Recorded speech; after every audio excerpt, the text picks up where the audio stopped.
A general's moment of rage in a hospital tent would reshape the entire invasion of Europe. Patton's uncontrollable temper destroyed his reputation overnight, turning America's most aggressive commander into a political embarrassment. The phantom army that never existed, the deception that fooled an entire nation, one slap that redirected history. But his removal would accidentally become the Allies' greatest weapon. The incident that shocked everyone. Sicily, 1943. The Allied forces were pushing through the island, winning battle after battle. General George Patton was leading his troops with fierce determination. But then something happened that no one expected. Patton walked into a field hospital where wounded soldiers were being treated. He saw a young soldier sitting there, shaking and unable to speak. The soldier wasn't bleeding. There were no visible injuries. Patton became furious. He believed the soldier was pretending to be sick to avoid fighting. In a moment of uncontrollable rage, Patton raised his hand and struck the soldier across the face. He called him a coward in front of everyone. Days later, it happened again. Another hospital, another soldier showing signs of extreme stress, another slap.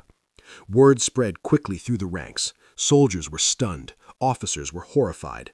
The man they called Old Blood and Guts had just crossed a line that couldn't be uncrossed. But what Patton didn't realize was that this moment would change the course of the entire war. The news was about to reach the highest levels of command. The fallout begins. Within hours, reports of the incidents reached military headquarters. Journalists embedded with the troops learned what happened. This wasn't just a private matter anymore, it was becoming a public scandal. The soldiers Patton struck weren't faking anything. They were suffering from combat fatigue, what we now call PTSD. These men had seen their friends eliminated in battle. They had lived through constant fear and danger. Their minds were struggling to cope with the horror of war. But Patton didn't understand this. He came from an old-school military background where showing fear was considered weakness. The problem was the world was watching. America's allies were watching. Enemy propaganda machines were ready to use this against the Allies. General Dwight Eisenhower, Patton's superior and the supreme commander of Allied forces, faced an impossible decision. Patton was one of the most skilled battlefield commanders in the entire army. Losing him could cost lives. But keeping him could cost something even more valuable: public trust and military discipline. Eisenhower had to choose between winning battles and protecting the Army's reputation. Why this couldn't be ignored. The military conducted an investigation immediately. Witnesses came forward. Medical staff confirmed that both soldiers were genuinely suffering from battle fatigue, not faking illness. Eisenhower received detailed reports about what happened. He was furious, but he also knew Patton's value on the battlefield. Still, the facts were undeniable. Patton had demonstrated poor judgment and lack of self-control, two things that were unacceptable for a general commanding thousands of troops. The incident revealed something dangerous about Patton's leadership style. His aggressive approach won battles, but his inability to control his temper made him unpredictable. Military leadership requires more than just tactical brilliance. It requires discipline, emotional control, and respect for the troops under your command. Patton had failed on all three counts. The Allied command couldn't ignore this. If they did nothing, it would send a message that officers could mistreat their own soldiers without consequences. That would destroy morale across the entire army. Something had to be done, and it had to be done quickly. But removing Patton completely would hand a victory to the enemy. The punishment that seemed like the end. Eisenhower made his decision. Patton would not be court-martialed or sent home, but he would be removed from his command in Italy. He was forced to make a public apology to the soldiers he struck and to the entire Seventh Army. For a proud general like Patton, this was deeply humiliating. He was sidelined while other generals took the spotlight. His reputation was damaged, possibly beyond repair. Newspapers back home were debating whether he should be removed entirely from military service. Many thought his career was finished. Patton himself believed he had destroyed everything he worked for. He fell into a period of deep frustration and uncertainty. Meanwhile, the war continued. Plans for the biggest operation in military history were taking shape, the invasion of Normandy, known as D-Day. Every general wanted to be part of it. This would be the moment that could turn the tide of the entire war in Europe. But Patton, once considered essential for any major operation, was left waiting in disgrace. Or so everyone thought. What nobody knew was that Patton's disgrace would become the Allies' secret weapon. The Phantom Army that never existed. While Patton sat in forced exile, Allied commanders were working on an elaborate deception plan called Operation Fortitude.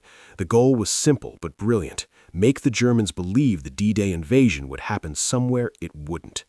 The planners needed the enemy to think the main attack would come at Pas-de-Calais, not Normandy. But how do you convince an entire enemy nation to prepare for an invasion in the wrong place?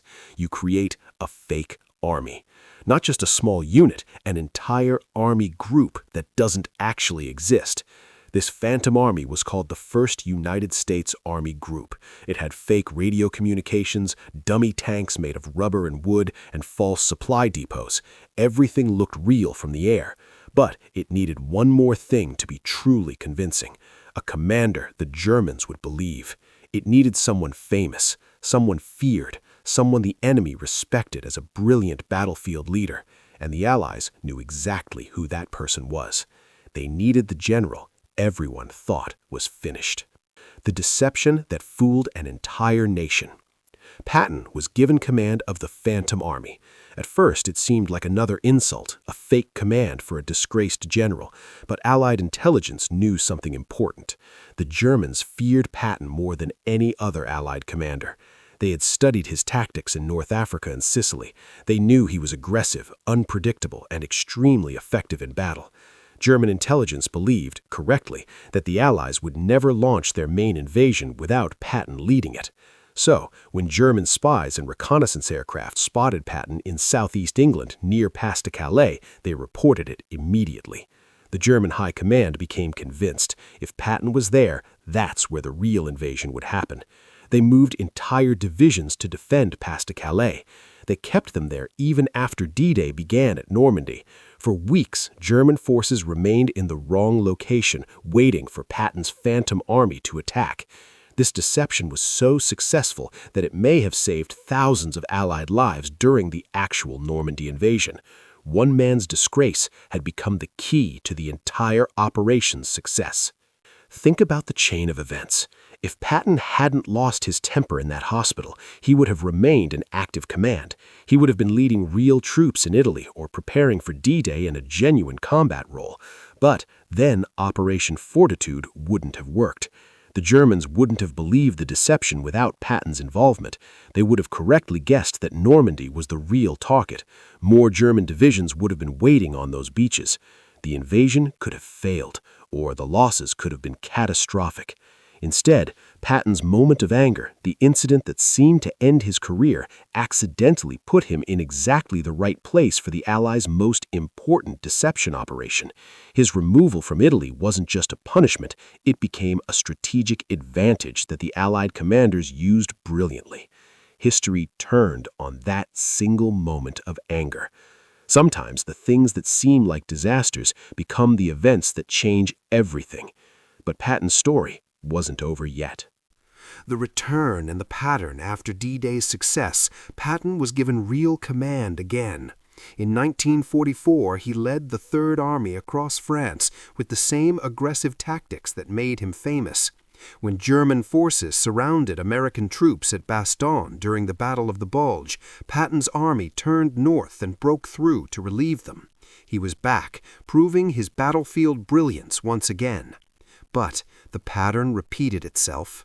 In 1945, after Germany's defeat, Patton made controversial remarks about how former enemy officials should be handled in the post-war period. Once again, his inability to control his words got him removed from command. He was reassigned to a less important position, where he served until a vehicle incident took his life in December 1945. Patton remains one of history's most complicated military figures, a tactical genius whose personal flaws repeatedly undermined his own success. Yet his greatest contribution to the war effort came not from his battlefield victories, but from a moment of failure that accidentally made him the centerpiece of the Allies' most successful deception. Sometimes history's greatest victories come from unexpected places. Patton's story reminds us that even our greatest mistakes can lead to unexpected outcomes. His moment of rage nearly ended his career, yet it positioned him perfectly for a mission that helped save thousands of lives. History doesn't always move in straight lines. Sometimes the detours matter more than the destination. If you found this story fascinating, explore more untold moments from history that changed the world in ways nobody expected. Thanks for watching.